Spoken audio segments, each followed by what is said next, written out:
With accusations of Tories blackmailing and bullying MPs all over the news, we decided to have a dig into the history of the grim tactics used to cajole MPs into voting with the government.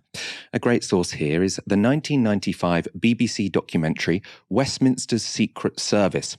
The programme interviewed a number of former whips, and some of the admissions were astounding. Here are two former whips explaining the role of the Black Book of MPs' secrets.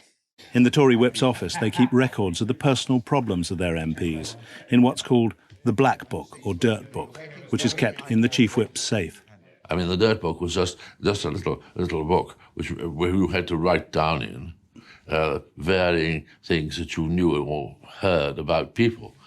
But what sort of thing would you put in the Dirt Book? Oh, well, you can take a very good guess. I don't think I should go any further than say you could take a very good guess of all the sorts of things that would happen in life. You would have a good spread of them that would be happening to varying people that you had heard about or knew about or maybe true. Well, scandalous stories, I suppose, which possibly are not at all accurate. But you say member blogs told me at dinner this evening that member Walton is seeing a lot of somebody's wife and not his own, and this sort of thing. That would go in. What was the purpose of putting that sort of thing in the Black Book? So that we knew everything about everybody. Why did you want to do that? Because we were a very efficient organisation. We were. I don't know whether all whips' offices are. And when you are trying to persuade a member that he should vote the way he didn't want to vote, which is part of your job, which is a great part of your job on a controversial issue, it is possible to suggest that perhaps it would be not in his interest if people knew something or other. Very mildly. But That all sounded pretty sinister, but the only concrete example given there was of an MP having what I presume would be a consensual affair. Tim Fortescue's next admission, however, was far more worrying. anyone with any sense who was in trouble would come to the whips and tell them the truth. They'd say, no, I'm in a jam, can you help? It might be debt, it might be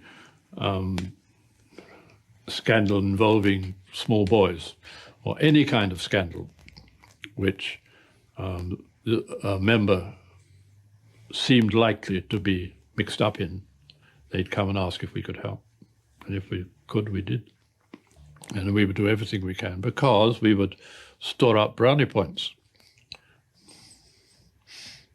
That sounds a pretty nasty reason, but it's one of the reasons. Is if we can get a chap out of trouble, then he'll do as we ask forevermore.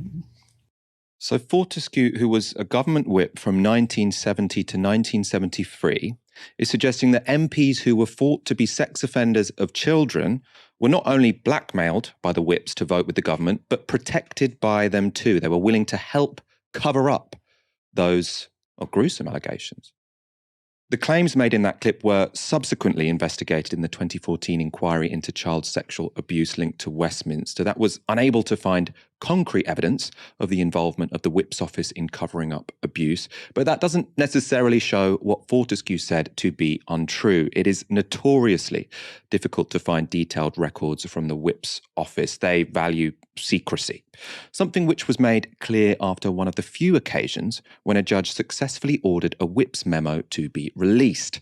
That was in 1996 in relation to the Cash for Access scandal.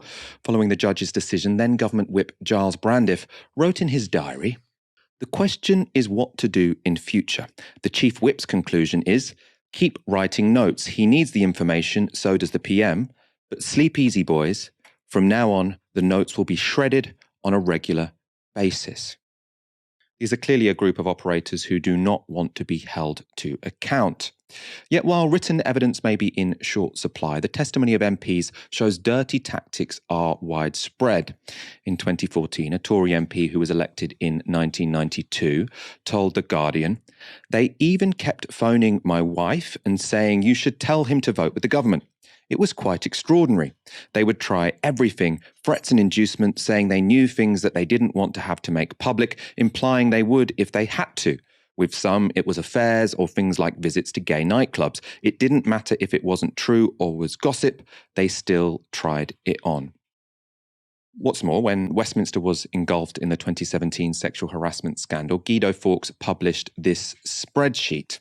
It was compiled by Tory staffers, and it's of 36 allegations against MPs of inappropriate sexual conduct. At the time, it was assumed by many in Westminster that much of this information was already in the hands of party whips. And speaking to Newsnight, former Ed Miliband advisor Aisha Hazarika said the following. "Every whip's office will have a big black file on MPs, and that will include bad behaviour, including sexual harassment. Sometimes there has been a feeling the whip's office know there are people doing bad behaviour, whether it's drinking too much or being inappropriate, but they're not actually going to do anything in terms of disciplining these people. They'll use that information to help them when it comes to leveraging them to vote in a certain way." So you can see that they want to save these secrets so that they can use them in an instrumental way later. It's not the case if we find out wrongdoing, we'll make that transparent straight away. No, they want to save that because they can use it.